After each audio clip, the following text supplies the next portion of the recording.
pleonasmo é uma figura de linguagem muito marginalizada. Porque existem os pleonasmos chamados de pleonasmos viciosos. Quem é que consagra um pleonasmo como um pleonasmo vicioso? A sociedade que diz que uma coisa é certa e outra coisa é errada. Por exemplo, eu vou entrar dentro de casa. Se você entra, é dentro. Você precisa dizer que vai entrar dentro de casa? Eu vou subir para cima do muro. Você pode? Eu vou descer para baixo da cama. Só esses pleonasmos são considerados viciosos, mas tem determinados pleonasmos que são realces para a construção. Vi com os meus próprios olhos que a terra há de comer um dia. Se você vê com os seus. E a mulher biônico? O homem biônico, a mulher biônica. Que pode ver com os olhos dos outros. Mas quando se diz eu vi com os meus próprios olhos, se você viu com os seus olhos. É a sua percepção. Mas nesse momento, este pleonasmo não é considerado tão nocivo, tão maligno quanto o subir para cima, descer para baixo e entrei dentro. Ok? Olha que pleonasmo bonito esse. A mim só me resta amar. Você já disse que foi a mim. O me resta não teria necessidade. Mas não fortalece aqui a sensação da pessoa, do interior, do íntimo. Esse pleonasmo já não é considerado um pleonasmo vicioso. A mim só resta amar. Tá? A Ana Cláudia falou assim que tem problemas com o pleonasmo. Porque o pleonasmo ela acha que é uma redundância. Pleonasmo é uma redundância. Mas nem toda redundância é um pleonasmo. Perceberam a diferença? Então, você tem que só identificar se existe essa repetição da estrutura ou da palavra ou da ideia. E aí, identificar como um pleonasmo, tá? O assíndeto, ele tem que ser percebido juntamente com o polissíndeto. Assíndeto e polissíndeto. O que é um assíndeto?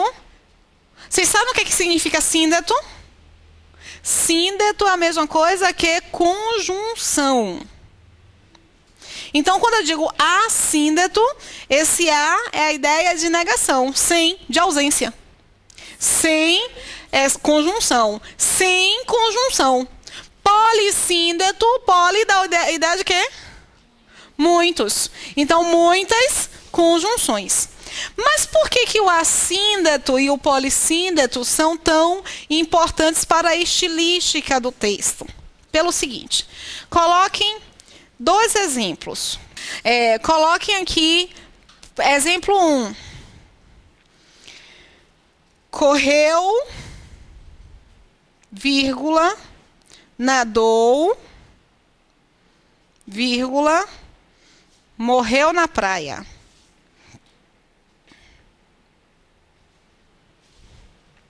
Segundo exemplo é correu e nadou e morreu na praia.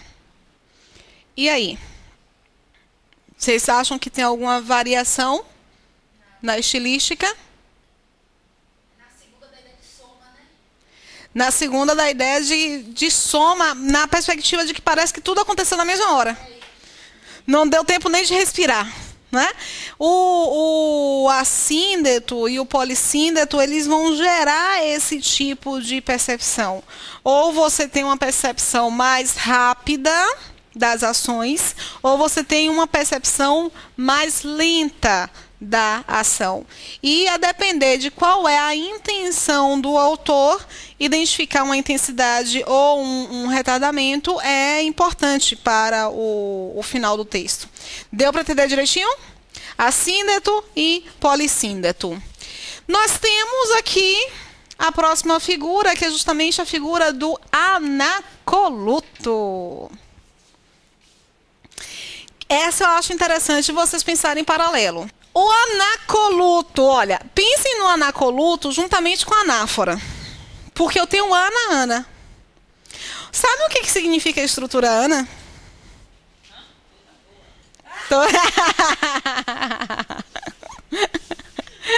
O que é ana?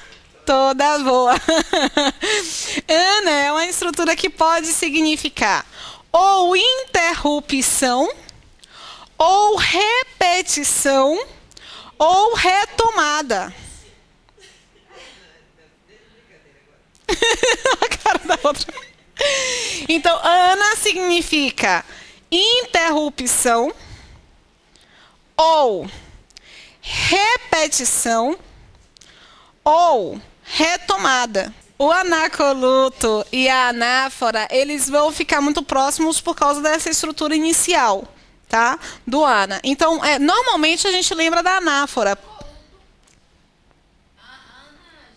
A Ana já resolve a nossa percepção. Eu não sei o que significa coluto, não. Mas repare, anáfora é um termo que vai nos acompanhar ao longo do curso. Porque anáfora significa resgate também. Então, por exemplo, o exemplo que eu pensei em Dilma foi por isso. Dilma está no plenário fazendo a sua defesa. Isso mostra o quanto ela é uma mulher guerreira. Se é corrupta ou não é corrupta é outra história. Mas é uma mulher aguerrida, é uma mulher empoderada. A palavra isso resgata, Dilma está no plenário fazendo a sua defesa. Então, se resgata, eu tenho... Não é uma repetição, vocês conseguem perceber? Dilma está no plenário. Dilma está no plenário. Essa vai ser do anacoluto? Não, nem anacoluto, nem essa anáfora. É outro tipo de anáfora. Dilma está no plenário fazendo a sua defesa. Ponto. Isso mostra o quanto é uma mulher aguerrida.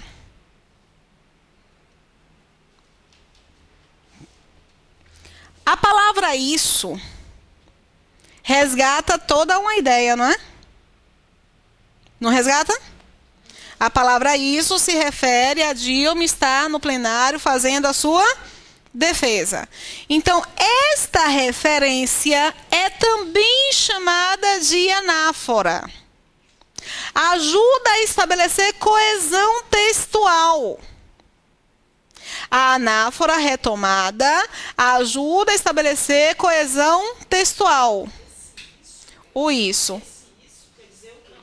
Tudo aquilo ali, a ação inteira. Dilma está no plenário fazendo a sua defesa. A gente aprendeu isso como que Coesão.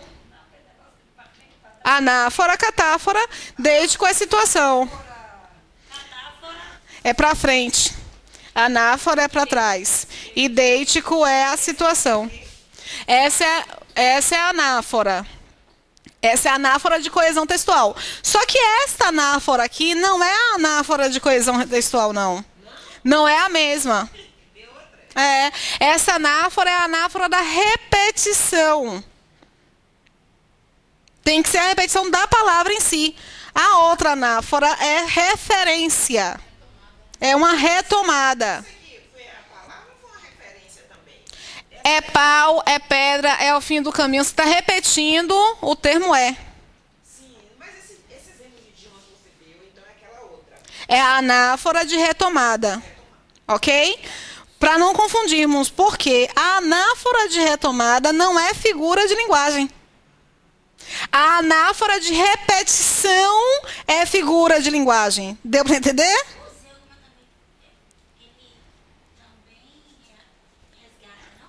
Resgata, mas já não é anáfora, porque a zeugma não tem a palavra escrita. A anáfora tem a palavra escrita.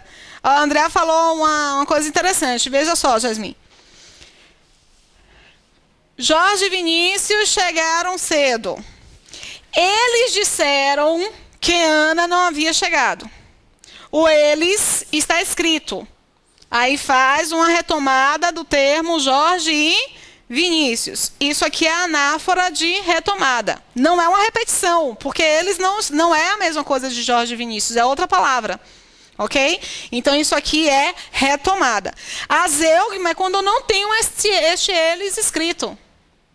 Então, se eu não tenho escrito, eu não posso dizer que é anáfora. É zeugma, ok? Entendeu, Jasmin?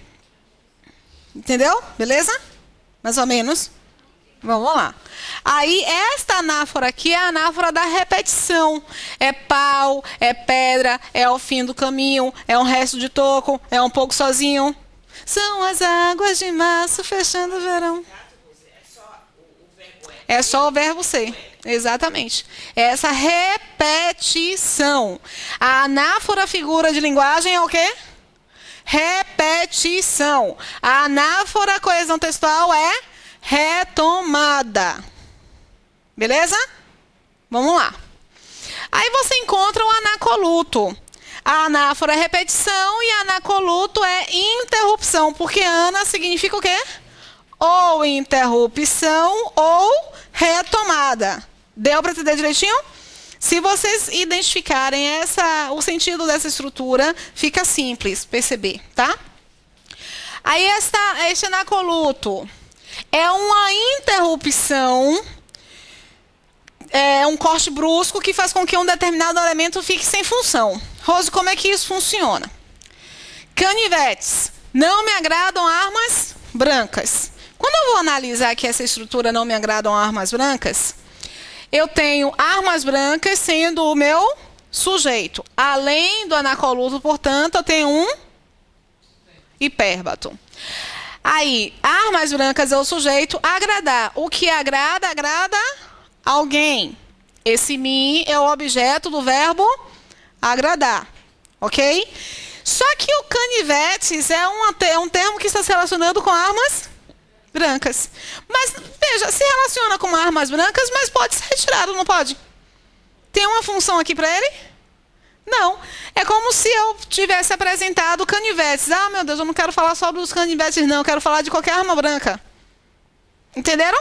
Então, aquela estrutura fica sem função. Eu ia aprender é que quando você converte... Ah, não. É porque aqui você não tem só o hipérbato aqui. E aqui você não... Canivetes não é o sujeito.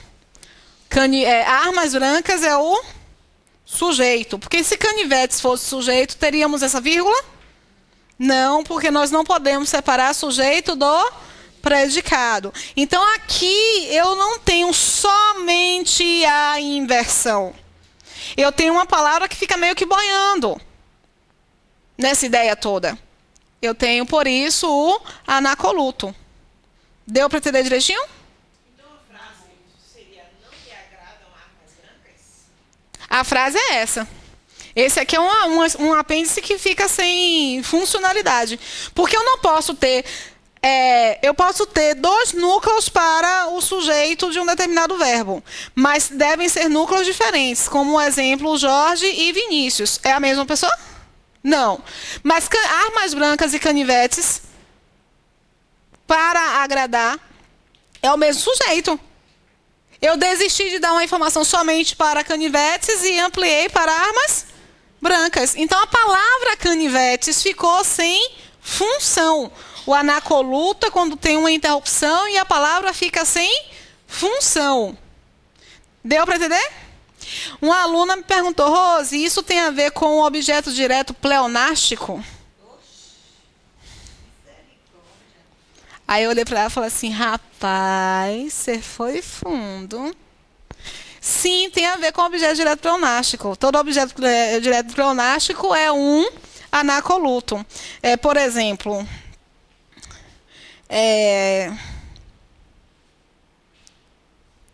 os meninos. Encontrei-os no parque. Eu encontrei quem? E esse os representa também os? São pessoas diferentes? Não. Eu tenho aí um anacoluto. Eu comecei a falar sobre os meninos e substituí a palavra meninos pelo termo os. Ou um ou outro. Um dos dois vai ficar sem função. Isso é um objeto direto pleonástico, porque quem encontra, encontra alguém. Eu encontrei os meninos, que está sendo referenciado novamente pelo os. É o que a gente chama de objeto direto pleonástico. O que é pleonasmo mesmo? Uma repetição desnecessária. Então, esse pleonasmo, esse objeto direto pleonástico, é também um anacoluto. Deu para entender direitinho? Eu acho que com o exemplo do objeto fica mais visível do que com o exemplo de um sujeito, né? Então, coloquem aqui os meninos, vírgula, encontrei-os. Coloca mais um exemplo aqui, ó. Barra, os meninos, vírgula, encontrei-os na praça.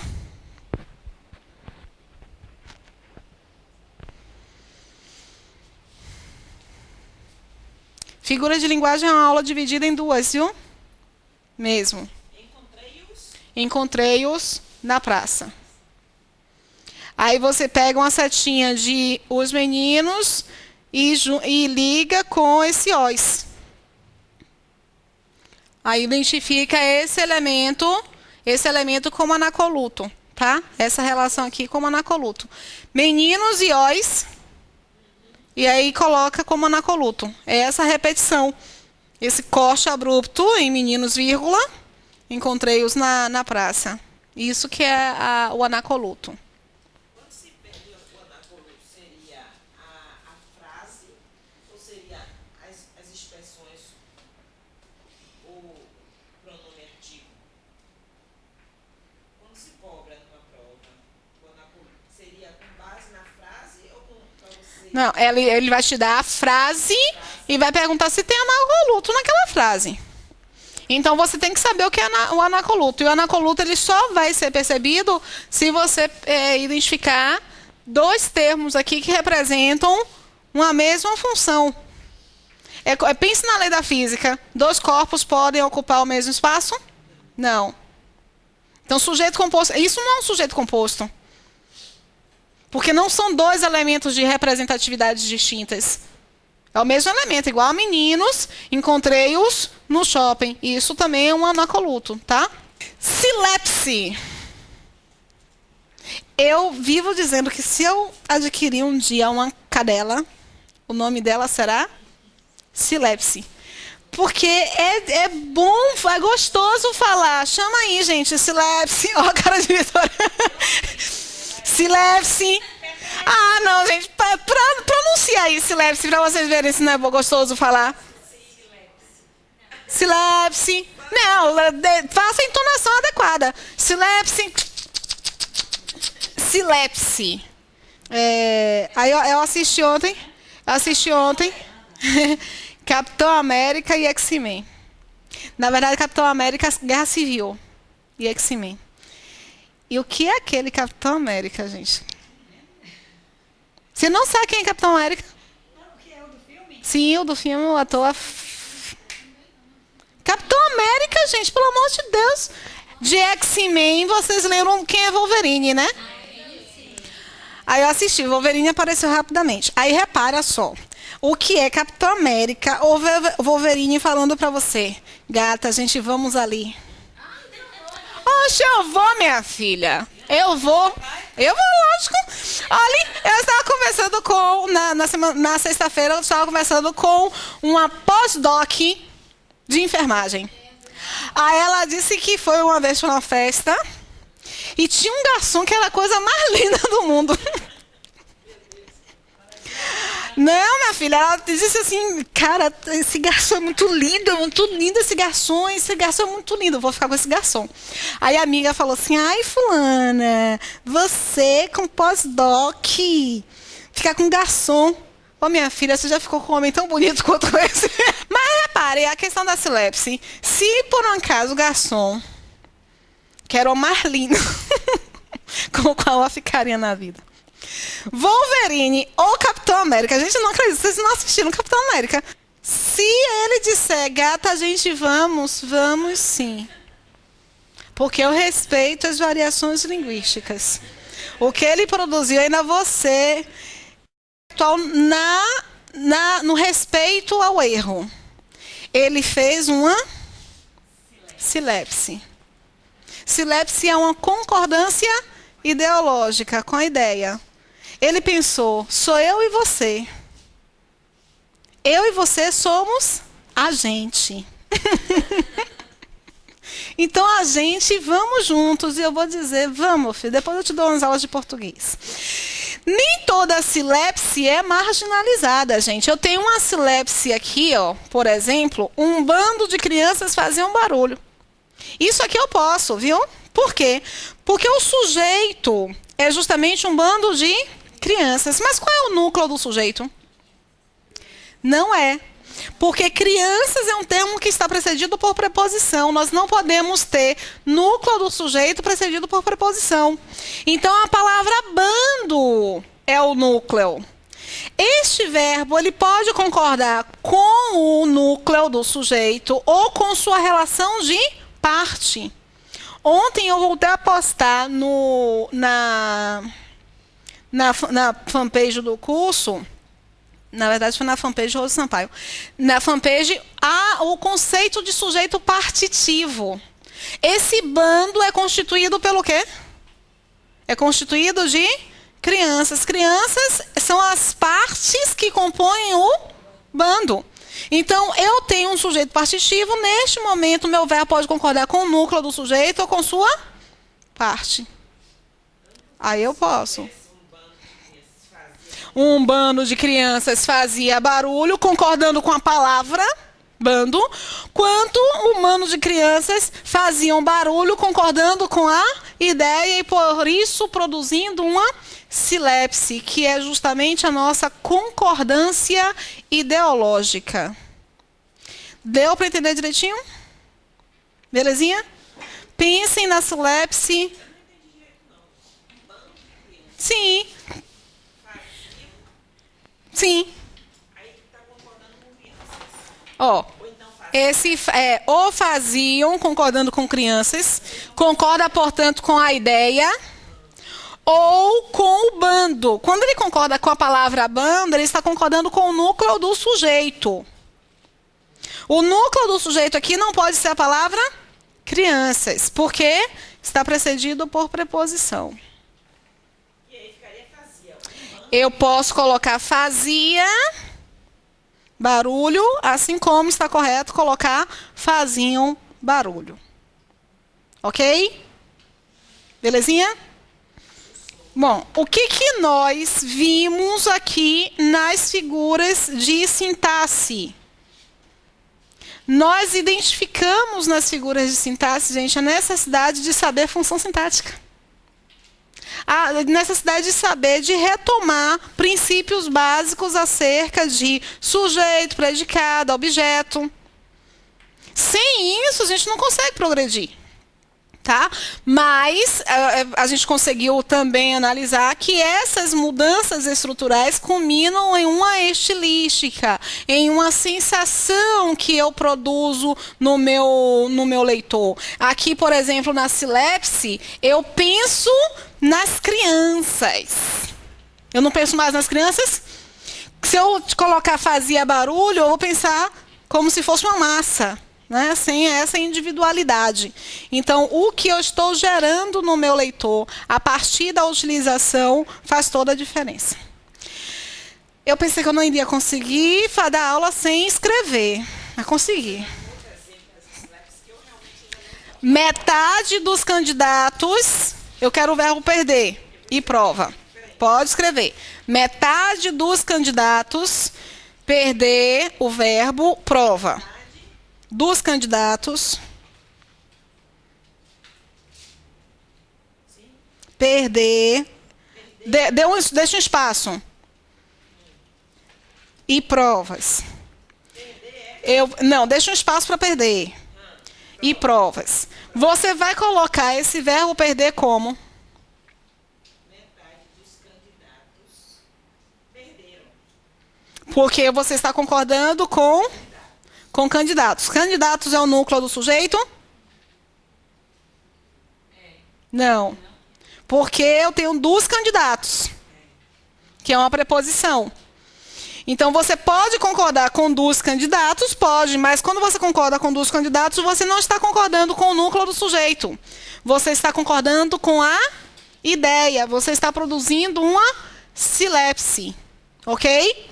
Se eu coloco no singular, aí eu concordo com o núcleo do sujeito. Quando eu concordo com o núcleo do sujeito, eu tenho sílapse? Não. O núcleo do sujeito aí qual é esse exemplo? Metade, exatamente. A metade é constituída por candidatos. Então, tem uma relação partitiva. Eu posso concordar com a ideia ou posso concordar com a palavra, com o núcleo. Perdeu ou metade dos candidatos perderam. Quando eu coloco perderam, eu estou fazendo uma sílapse.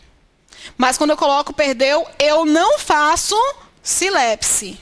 Porque aí a norma é a regra básica de concordância de que o verbo concorda com o núcleo do sujeito. Exaf gosta disso, viu, Dri? E sujeito composto? Aí é outra... Não, aí é outra... Você tem uma sílapse com o sujeito composto quando você diz, por exemplo, o sujeito composto pós-posto. Tem uma frase aqui parecida. Aqui. Desceu o patrão e o empregado. Quando eu coloco desceu o patrão e o empregado, é adequada essa concordância? É. Você pode concordar com o mais próximo. Ou com os dois. Mas isso quando o sujeito composto está pós-posto. Se o sujeito composto estiver anteposto, você não pode. Você tem que dizer patrão e empregado desceram. Ok? Para o refeitório. Belezinha? Antes do verbo, tem que concordar com a ideia total. Depois do verbo, vai concordar com o mais próximo ou com a ideia total. Aí depois em concordância. A sílapse é quando eu concordo com a ideia mais próxima. Aí, repara só, Ana perguntou, você vai dar isso quando? Em concordância. Aí, no módulo de interpretação, no módulo de figuras de linguagem, você já tem um conteúdo que está relacionado com o conteúdo de concordância. Aí, você quer estudar português de forma fragmentada, não pode. É por isso que a gente não aprende, porque nós queremos estudar de forma muito fragmentada. Tchau, pessoas. Gostaram? Dá um like. Beijo, viu?